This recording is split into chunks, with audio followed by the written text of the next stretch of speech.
Hey guys, this is Silky here with Solaris Gaming, and I'm going to be showing you a Zerg vs Protoss tutorial. One of my favorite strategies, and one of Solar's favorite strategies, is the upgraded Zergling style into a few Swarm Hosts and Corruptors while applying a lot of pressure on in the early game. So let's get into this game here. We're going to start out here on King's Station, and what you're going to want to do with this style is have a lot of aggressive options, possibly cancel their third base, and with King's Station you have a lot of options to counterattack via the destructible rocks in the back, routes around the fourth base and whatnot. So right here I'm just setting up my hotkeys as normal, and what I do on 2-player maps vs Protoss is I get a 10 drone, a 10 Overlord, and then I'm going to extractor trick and scout with that drone. And normally what I like to do is see if they have a forge or not. If they do have a forge, I generally go 15 pool, because you don't want to run the risk of getting cannon rushed very early on in the game, because that'll put you at a very far behind position. If I see a gateway, I'll generally 3 hatch before pool, 15 hatch. The variations of this build do not generally require a certain opening. They require mid-game strategy, and that's about it. As long as you play it economics focused and you don't try to do some early pressure on in the beginning of the game, you'll be okay. So I'm scouting with my drone right now, and I don't know what's going on yet. I'm assuming because I haven't... Oh, there's the scout. So usually when you see a scout that early, it means there's a forge, and there's a forge. So I'm just going to drop my 15 pull before my hatchery to make sure. What I could have done is kept my drone in the base to see if he's taking more gas, or early gateway, fast nexus, etc. But generally you have a pretty good idea. I usually like to keep it pretty standard and straightforward. So right here I'm trying to hide my drone from the probe so that I can take my base without him seeing, but my timing was a little bit off here, and he is going to block it. So I'm just going to go down and take the third base, because I know he can't really do all too much, and I don't want him to get too far ahead. Looks like he canceled that pylon, but my drone was already there. Now it's okay to take this third base. You're not really at any deficit at all. So yeah, I see his nexus went up, and it's a little late, so that's good. My hatchery was a little on time. So as soon as my spawning pool is done, I always get 4 lings and a queen. I usually put 2 lings at the watchtowers, have 1 ling scout around for probes, and 1 ling to sit in front of his base to see forge timing, like when he's getting his upgrades, etc. Now I was lucky enough to get his probe here, and usually after my queen I'll send another drone to get my 3rd hatchery, so I can get a good amount of production up early on. So what I see now is I'm just rallying lings across the map, and my Overlord is still camping in his natural, and that way I can see the exact timings of the gateway, cyber core, etc. Now what I like to do is after my first queen pops, I send it down to the closest, or not the closest hatchery, but the hatchery that was built first, and then make another queen in my main. So that way I can, it's more efficient, and I just send a few drones down as well, so I can keep a balance of economy at every single place. Right now I'm just going to be droning up for a little bit, get an Overlord at 24 supply, because that's pretty good, that's standard, while I'm just droning up really hard right now. See, now I'm just keeping my Overlord in here, seeing the timings of the cyber core. I see it right there, so I know no tech can be hidden right there, so it's probably going to be hidden somewhere else if there's going to be tech. What type of strategy is known for. Now I get another queen, and send my other one down to my next hatchery that was building. Now this is a little different variation, because he did block my natural. Usually I'll get a queen in my 3rd base and then drop a creep tumor, but that's not the case. You have to play situational in this game. Now I get an Overlord at 31 supply, and continue to drone up here while I'm looking at my ling. Now I'm going to see if he's forge is moving, and it is. I see that the forge is moving before the gateway, or the cyber core is finished.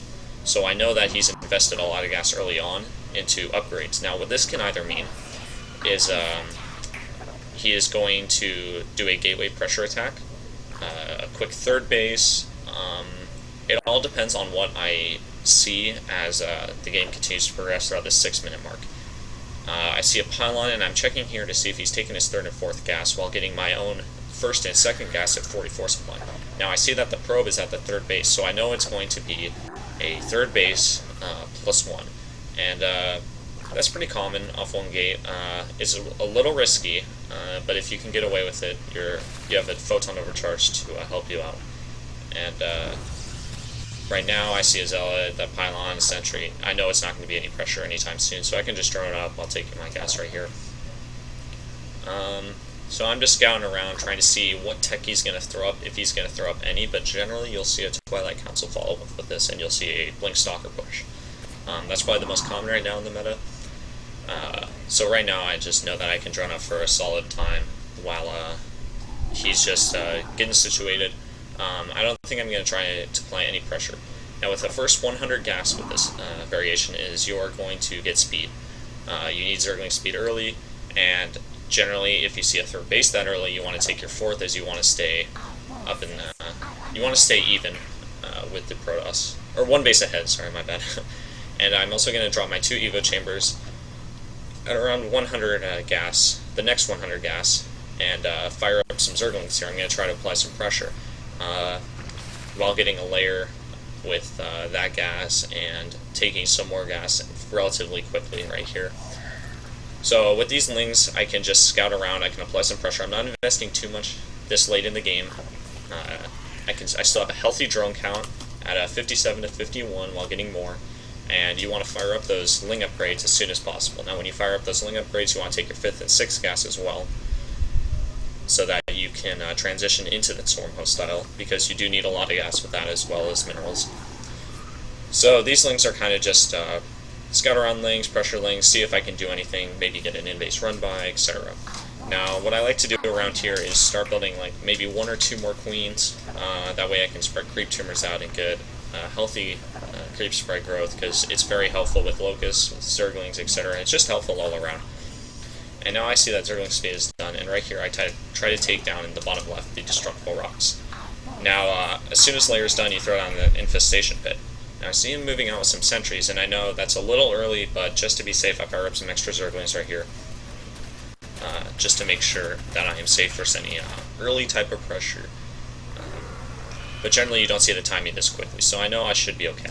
And he's continuing to scout with Hallucinated Phoenix. I don't see any units around here, so I know I'm safe for now. As you can see on the production tab, he is going for that +2 blink style, and that's very common. So as soon as my infestation pit is about halfway done, a little bit more, you should throw up your spire. And then you want to take more gases at your 5th base, because you can definitely benefit from the most amount of gas you can have in the game.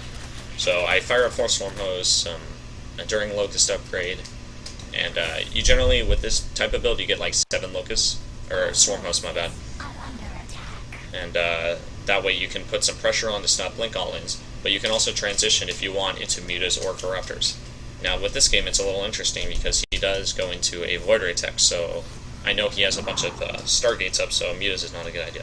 Now with here I don't see any units, so this is what the benefit of this build is. You can do a lot of counterattacks, you can do a lot of aggressive styles. Now I see on the bottom left that he is going for my 4th base, and he has positioned himself well within that 3rd to stay defensive against these type of attacks. I do cancel the Robo, however, and these Locusts are able to defend. See, this is the good thing about this build. The Links provide a lot of mobility for your army, while the Locusts provide all the power. However, he does end up taking out this 3rd base, but he does lose some sentries and definitely some energy on the Mothership core. I don't know if it's that significant, because he did hold off his 3rd base. But here I'm going to go up to more bases, and I see that he has indeed blocked off his natural ramp, so I can't do any counterattacks. So this guy's doing a fairly good job. Now, instead of going Mutas right now, I feel that Corruptors are the better option, because I saw that he was going Robo instantly, and now I know for sure that it's a good idea because he is going Void Rays, and that means he has a Stargate or 2 Stargates. And going Mutas would ultimately just be GG, because you can't really do all too much once they get a large Phoenix production. Now these Locusts are going to siege up this base while I'm counterattacking with the Lings on the 4th. See, this is great. His army is out of position, and I am doing a lot of work there. I try to snipe the Colossus, but he does see that. But now I know the Colossus are on, these Corruptors are going to be very useful. Now I have a total of 9 Swarm Hosts out right now, while putting on a lot of pressure. These Lings are just kind of holding back, and I'm waiting for Corruptors to reinforce this army. So I should have backed off a little bit here with these Corruptors, but that's okay. I did get a good surround here. I get some Locust kills on Swarm House, and you can get a free Colossus. Why not, you know? And all of this, I'm taking my 4th and 5th base at the same time, because you can kind of do it with this strategy since you're putting on so much pressure. I'm a little late with my 2nd melee upgrades here, but that's okay. As I'm doing a lot of work with these units that I currently have. While at the same time getting the +1 air upgrades as well. As you can see, I'm 35 supply up with Ling Swarm Host Corruptor. And the thing is, if you ever feel that this build is like not working, or you aren't sieging well enough, you can always transition to Hive really quick and go Ultralisk Queen.